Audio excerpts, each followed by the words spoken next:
For the smoking gun in the Jackson family lawsuit against concert promoter AEG Live. Today, jurors were shown emails from company executives worried about Michael Jackson's health as he prepared for a comeback tour just before his death. That's on the docket for Law and Disorder with my legal eagles, attorneys Tom Mesereau and Gloria Allred. I should point out that Tom Mesereau is on the plaintiff's witness list in the AEG trial. Welcome back to both of you. Tom, let me start with you, as you've obviously got great knowledge of this case.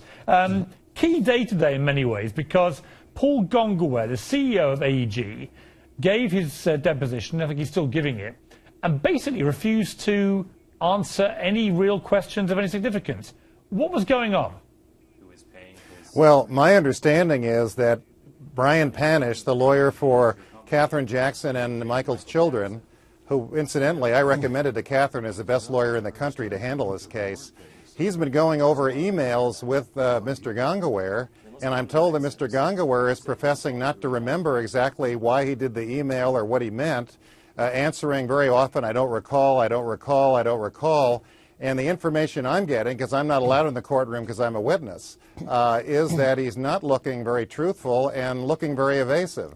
And if that's true, it's going to really hurt the defendants as they try and prove to the jury that they never assume responsibility for Michael Jackson's welfare or his doctor. I mean, Gloria, this is the key part of the case, really, because if it can be proven, based on these pretty damning emails, that AEG not only were aware of what was going on with Michael Jackson, but were paying vast amounts of money, $150,000 to Conrad Murray, the doctor, who was there when he died, if that can be proven, that is the case done and dusted.